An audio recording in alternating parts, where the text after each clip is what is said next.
Elizabeth, and this is another video on prepper foods for the non-prepper. I don't consider myself to be a prepper, but I do think it's important to have food and other things on hand so that you can take care of your family in the event of a adverse weather or anything else that disrupts things for anywhere from a few days to a few weeks, and you can't get to the store, or your power's out, your water's out, that sort of thing. Today I'm going to be showing you ground beef in a can. This is kind of an unusual food. Not many people have seen this. Usually for canned meat, you're thinking about either canned tuna or canned chicken or Spam, Vienna sausages, that sort of thing. I greatly prefer this because it's just a more familiar food. You know, we don't normally eat Vienna sausages, and I want my kids to have continuity to their diet if there's an emergency.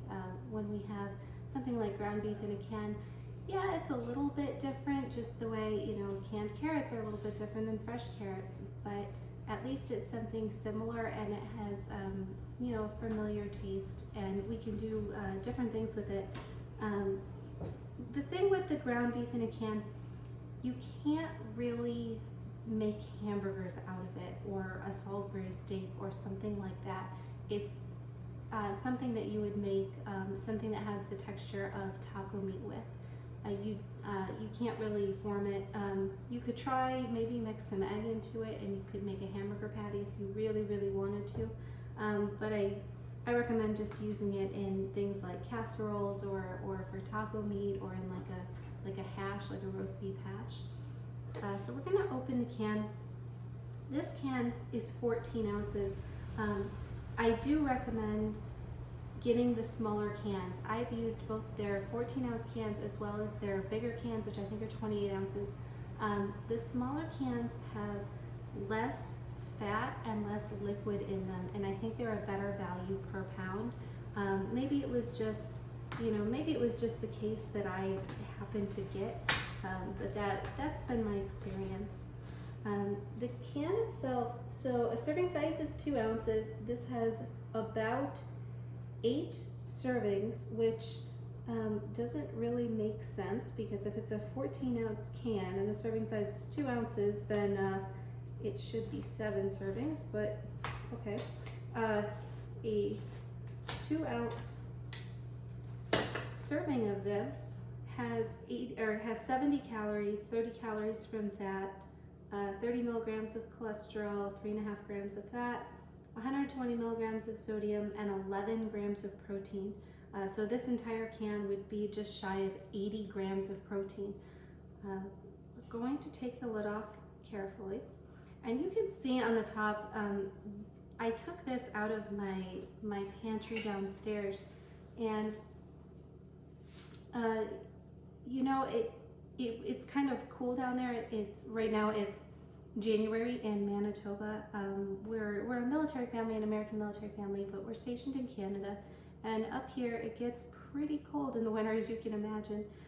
So our canned goods get cold, which is good for shelf life, but something like this, where it has fat and it has sort of that gelatin part of the meat, it's not as great for that. I'm going to show you this up close.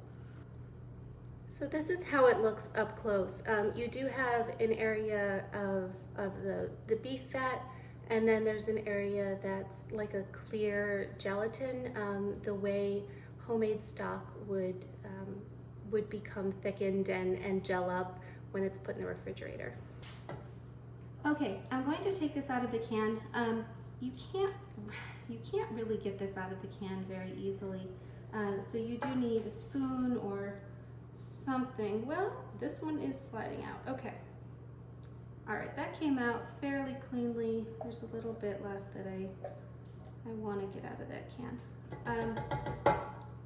So we'll set that aside. I do want to tell you, there's more fat, going down the sides of it, and it is not a pretty food. This isn't where you open up the can and it looks great and it looks appetizing. If you have picky eaters in your household, like I do, I have little kids, maybe don't let them see this right off the bat. If this was a situation where we were short on food, we were using food in an emergency, I would cook all of this. But for right now, I'm going to remove some of the fat because it does have a fair amount of fat, and I prefer it to be not quite so greasy. This is what I was talking about with the larger cans. The larger cans have a ton of this, and I would say it's more than double what the small can has, even though it's just twice the size. This is cooked. Any canned food has been cooked. That's how it's preserved. It's been heated. It's been heated quite a bit, and you can eat it right out of the can. I wouldn't recommend it. This one would not be very pleasant, but you could do it if you really had to. I'm gonna come up and show you this up close. So here's what this looks like, and you can see on the left side there's that fat and that gelatin, and then the rest of it is the meat, and it just kind of looks like that you cooked ground beef and sort of packed it down into a container and left it in the refrigerator for a few days.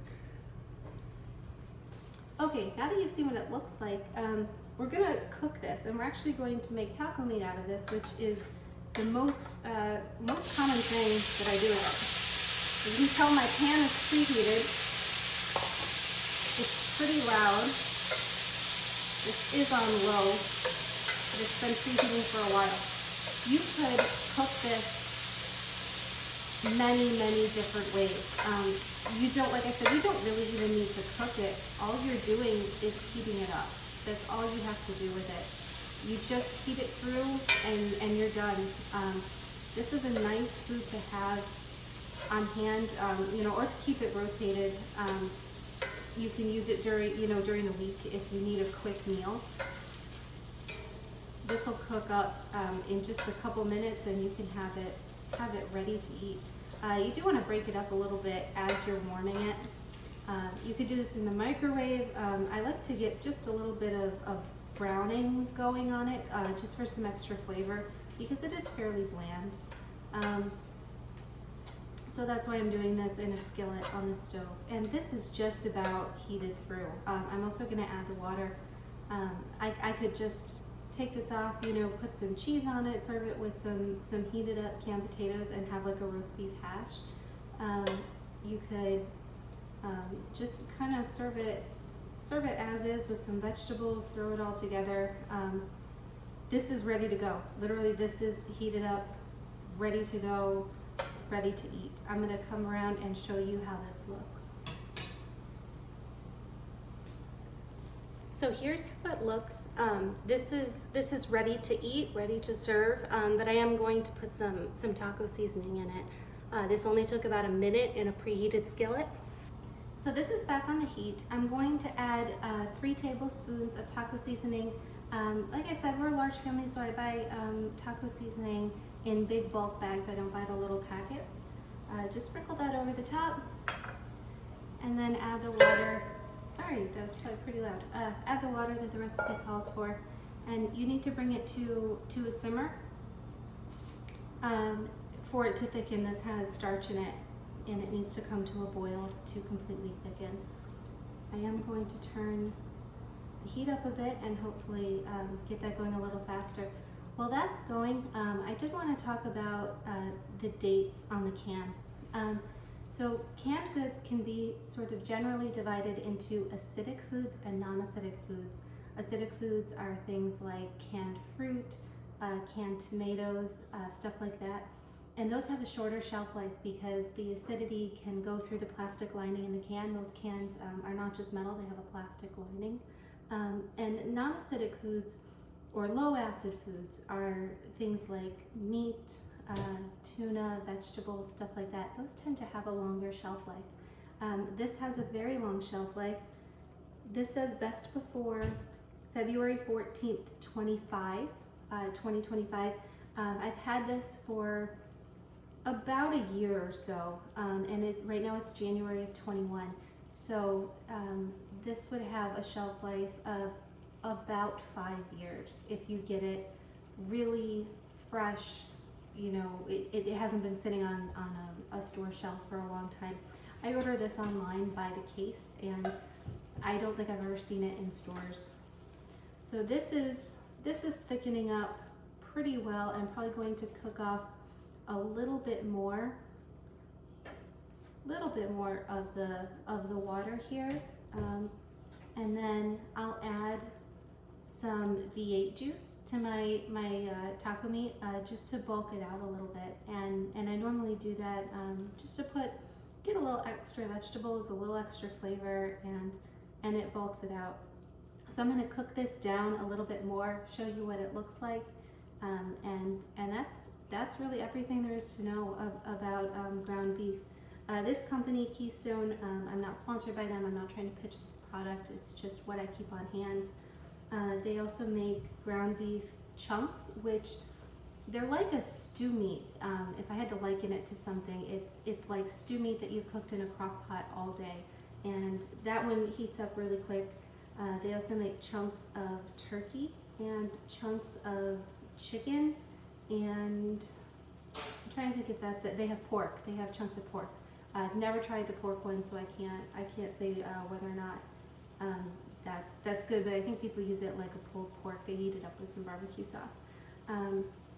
The ground beef, I think, is the most versatile, but the other ones are good too. The turkey in particular, I've never seen canned turkey any other way other than home canning it. And back in Thanksgiving, it was hard to find certain things in the grocery store, so I made sure to have a full Thanksgiving dinner that was shelf stable, and that meant to me that we had turkey, box stuffing, cranberry sauce, canned potatoes, and let's see what else we had. We had canned vegetables, a couple kinds of canned vegetables, which we had on hand anyway, and then, you know, we already had flour and yeast and powdered butter in case I couldn't get butter to put on homemade rolls. So we had a complete Thanksgiving meal that could sit in the pantry just in case we got sick and we weren't able to leave the house to go grocery shopping, something like that. We live out in a rural area and we don't have grocery delivery here.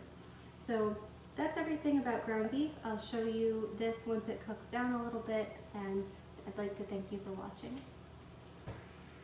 So this is what the taco meat looks like once it's all done. It looks completely similar to regular ground beef, and it tastes very similar with the exception that it's just a little bit softer. It's not enough that anyone seems to mind, at least in my household, but it is not, just know that it's not exactly like fresh ground beef. It's going to have a little bit of a softer texture because it was cooked to such a high temperature during the canning process. Thank you for watching.